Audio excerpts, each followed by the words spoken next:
शफीक चौधरी साहब को sir London से हमने ज़हमत दी है। आप क्रिमिनल एंड एक्सट्रेडिशन लॉ के एक्सपर्ट हैं, इन्हीं मामलात को देखते हैं और प्रैक्टिस करते हैं। वैसे साहब बहुत शुक्रिया आपके वक्त का।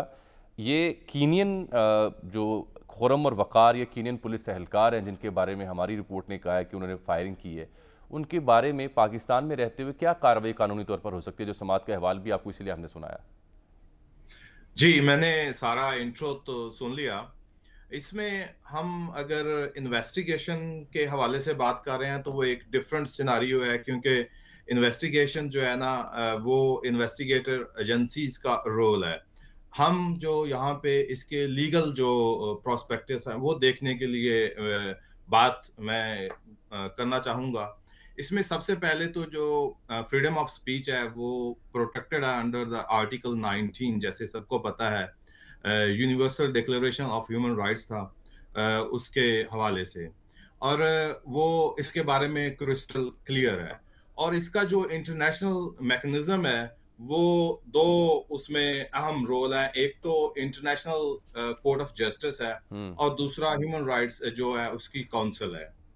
अगर हम जो करंट जो सिनारियो है, अरशद शरीफ का जो मैटर है असैसिनेशन का, ये क्रॉस बॉर्डर जुरिस्डिक्शन की हम बात कर रहे हैं, तो इसमें आप दो तरह के एवेन्यू जो इस्तेमाल हो सकते हैं। पहला एवेन्यू ये है कि अगर गवर्नमेंट्स जो है, कीनियन गवर्नमेंट और पाकिस्तान की गवर्नमेंट्स के हवाले से, कि वो अथॉरिटीज आपस में एक कोऑपरेट करें और एक कंक्लूजन पर पहुंच जाए इन्वेस्टिगेशन के हवाले से। दूसरा जो इसका पहलू है कि अगर जहां पे पॉलिटिकल जो पार्टीज जो गवर्नमेंट्स होती हैं वो आपस में किसी स्टेज पे नहीं पहुंचती, तो वो आप फिर जो इंटरनेशनल कोर्ट ऑफ जस्टिस है उसकी तरफ जाते हैं। उससे पहले कि आप ह्यूमन जो राइट्स की काउंसिल है, कमेटी बनेगी, वो एक प्रोसेस जो है वो पूरा अडॉप्ट करना पड़ेगा। फिर इंटरनेशनल कोर्ट ऑफ जस्टिस उसमें आएगी, फिर उसके बाद जो भी उसका वर्डिक्ट आता है वो उसको लेके चलेंगे।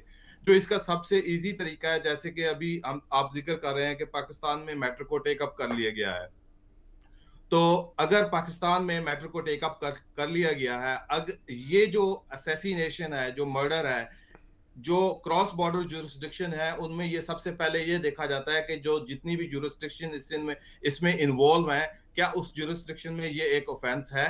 सो अब एक मर्डर हुआ है तो ये ऑफेंस है कीनियन जुरिस्डिक्शन में भी और पाकिस्तानी जुरिस्डिक्शन में भी। सो दूसरा जो एलिमेंट है कि जैसे अभी आप जिक्र कर रहे थे कि पाकिस्तान में इसकी एफआईआर हो सकती है, तो पाकिस्तान का कानून जो वो इसको अलाउ करता है, सेक्शन 109 जो है, अगर कोई कॉन्स्पिरेसी ऐसी हुई है पाकिस्तान में और उसकी जो कंप्लीशन है वो एक क्रॉस बॉर्डर हुई है, जाके एक मगर आप ये देखें, कीनियन पुलिस ये कह रही है कि ये मिस्टेकन आइडेंटिटी का केस है जी। वो ये कह रही है कि हमने गोली चलाई है। तो ऐसी सूरत में जब कीनियन पुलिस इस बात का एतराफ कर रही है तो फिर हमें कैसे आगे बढ़ना होगा? जी, अब यहाँ पे दो एलिमेंट्स है ना, इसके भी दो हिस्से हैं। एक कीनियन पुलिस का जो है वर्ड वो आया है, और दूसरा जो अरशद शरीफ या उसकी फैमिली या दूसरी पार्टी वो क्लेम कर रही है। सो ये it's a matter of investigation now, कि अगर कीनियन पुलिस इन्वेस्टिगेशन कौन करेगा फिर? इन्वेस्टिगेशन देखिए जी, वो पहले मैंने आपको जो जिक्र किया है, या तो दोनों यानी जॉइंट इन्वेस्टिगेशन हो। जी, जॉइंट इन्वेस्टिगेशन हो, दोनों गवर्नमेंट्स आपस में एग्री कर जाएं, वो एक स्टेज पे आ जाएं, तो इसकी इन्वेस्टिगेशन, एक जॉइंट इन्वेस्टिगेशन टीम बनाई जाए। जी, दूसरी अगर वो उस स्टेज पे नहीं आती, तो जो पार्टीज इसमें इन्वॉल्व हैं, जो विक्टिम्स की फैमिलीज हैं, वो फिर जो इंटरनेशनल फोरम्स अवेलेबल है इसके लिए, प्राइवेट सिटीजन कैसे जा सकते हैं इंटरनेशनल फोरम पे? वो तो रियासत को जाना पड़ेगा ना। नहीं, बिल्कुल आपकी बात सही है, रियासत को जाना पड़ेगा। जहां पे जो आर्टिकल 19 है, जो मैं उसकी आपको वो क्या कहता है, बैनुल-अक़वामी कानून क्या कहता है? आर्टिकल 19 जो फ्रीडम ऑफ स्पीच, वो तो हमारे दस्तूर का है ना। नहीं, शामिर साहब पूछ रहे हैं कि प्राइवेट सिटीजन कैसे इंटरनेशनल कोर्ट ऑफ बैनुल-अक़वामी कानून तो वो क्या कहता है? बैनुल-अक़वामी कानून, क्योंकि ये प्राइवेट इंडिविजुअल का मैटर इस सेंस में मैं कहूंगा कि नहीं बनता, या आप इसको उस सेंस में जो एक इंडिविजुअल की हैसियत में नहीं देख रहे।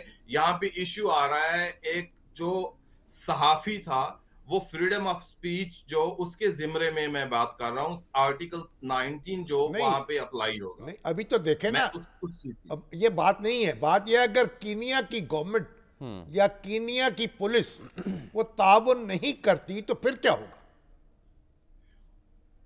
कीनियन पुलिस या कीनियन की जो गवर्नमेंट है वो कहते हैं हम अपने तौर पर इन्वेस्टिगेट करेंगे और कर रहे हैं, और बंदे हवाले नहीं करते, और हम अपनी कार्रवाई खुद करेंगे। जी देखो, बंदे हवाले करने की जो आप बात कर रहे हैं ना, वो एक सेपरेट इशू है, उसको आप अलग रख दें, एक्सट्रेडिशन ट्रीटीज में वो तो बात की बात है ना।